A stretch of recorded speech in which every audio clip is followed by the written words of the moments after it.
And we're back on golf today. Spring is here, which means warmer temperatures across the country. Golfers flocking to the course. Fun fact, by the way, May is National Walking Month, promoting ways for people to get outside and enjoy the benefits of staying active.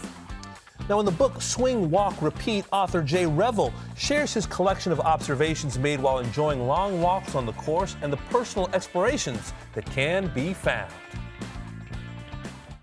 And Jay joins us now. Jay, great to spend a few minutes with you. Writing a book is such an undertaking. What gave you the impetus, the idea to take this project on? You know, it's funny. You're exactly right. You need kind of a process to write a book. And for me, I actually used social media to draft this book day by day.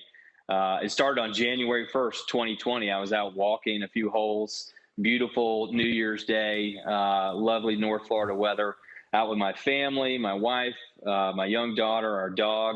And I got home that night and wrote a few notes about the day and how special it was. And as I went to go post that on Instagram, I stopped and wrote golf story 1 of 365.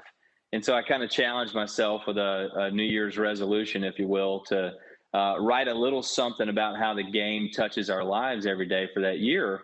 And although, like a lot of New Year's resolutions, I didn't quite get to 365, I did get enough to write a book. And obviously, 2020 was a pretty wild year. And it actually became something that was pretty therapeutic for me every single day to sit there, reflect a little bit about the game and what it meant to me. And again, in a wild year like that, having something that provided some stability every day to sort of keep you grounded was really cool. And by the time we got to the end of the year, we had a book on our hands, which was really, really cool.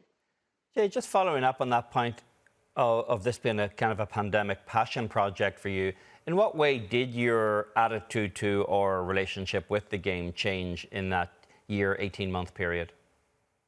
Well, it's like I was saying, golf always has touched my life in some way every single day. But once we got to March 2020, there really wasn't a whole lot any of us could go and do and feel safe going out in the world and connecting with people. So golf became that outlet for me in a really important way. And it started just being a place where we could socialize together at a safe distance.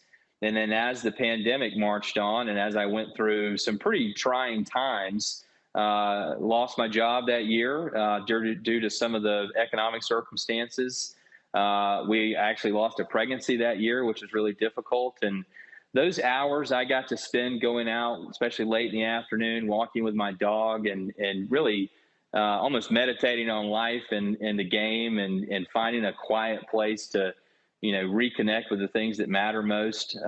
It strengthened my friendships. It strengthened my family. It just went to show me every single day how much this game can mean to you when you need it most. And I pick up the book today and reflect back on it. Again, very tumultuous year, but that game really saved my life that year, I think.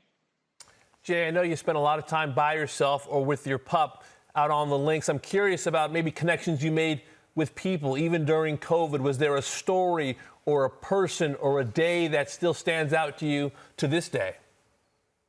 Mostly I think about the long afternoons out there with my family, my wife and daughter at the time. We have a young son now who we're taking out on the course with us. But back then, when she was only 2 years old, I got to spend so much time with her on the golf course, watching her develop and grow.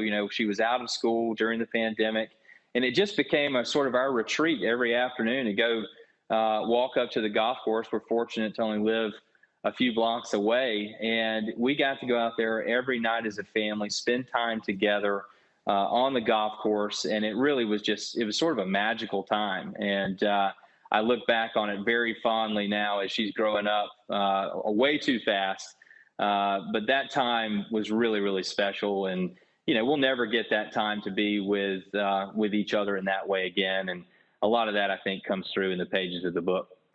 Jay, as you've said, you spent a lot of time thinking about this game. Where is your sweet spot in this game right now? Where's the course? Who are you with? What's a perfect day in golf for you? Ever since the pandemic, I have launched my own business. I have a marketing and PR firm here in Tallahassee.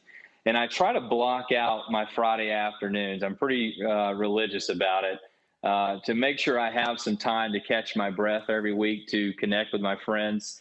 Our club here in Tallahassee, Capital City Country Club, is a beautiful old Tillinghast layout. It's very hilly for Florida, a really unique place. And it's just got such a cool golf culture, very friendly, very laid back, very approachable, open to the public. And going out there on Friday afternoons after a long week of work and chasing kids everywhere and connecting with all of our families and friends sort of as the sun starts going down on the week is just one of my favorite things, and something that I've really grown to love. And a lot of that culture was strengthened during the pandemic. And again, I try to reflect a lot of that on the pages of this book. Jay, for the folks at home that pick up this book and read it when they reach that final page and finally put it down, what do you hope that they take from that journey? Well, journey is the right word. We're all on a journey in life, and I like to think that golf is a pretty good reflection of that. If you get through this book, I think you're going to find a lot of yourself in it. I think you're going to find a lot of the reasons that you love golf, seen through my lens and through my story. But everybody owes it to themselves to give maybe a little bit more to the game than just being something that's a normal pastime. I find that every time you give yourself to golf, the game gives back to you in a tremendous way. It strengthens relationships. It helps make you more comfortable with who you are as a person. It challenges you. It puts you in uncomfortable places and makes you try to figure a pathway out. And for me, the game being representative of the journey that we go on in life is just a really meaningful part of who I am. And I think for those who are looking for a deeper connection to golf, you're going to find some pathways to that in this book. Jay, before we say goodbye, how is Leon, the pup? Where is Leon today? Taking a nap? Can we see Leon? Where's Leon? Leon is actually at the groomer today. We double booked, unfortunately, but he's going to be looking good. I promise you he'll be ready for another round out on the course soon. But he just turned 10 years old last week. He's a 90-pound Labradoodle. I call him America's golf dog. We've had him on some fun places like the guys with No Laying Up and some other venues. And he's just the most big, goofy, lovable dog. And he really is a model citizen for golfing dogs around the world. He comes out with me 2 or 3 nights a week. We'll walk a few holes after work, stays right next to me anytime we put the bag down. You know, his only downfall is he really likes to cozy up in a bunker every now and then. So a little bit of extra raking, but he's a real good boy. Happy birthday to Leon, getting all gussied up for his 10th birthday. The book, Swing, Walk, Repeat. Jay, thanks so much for the time. We'll speak to you soon. Thanks, guys. Appreciate you having me, and hit them well.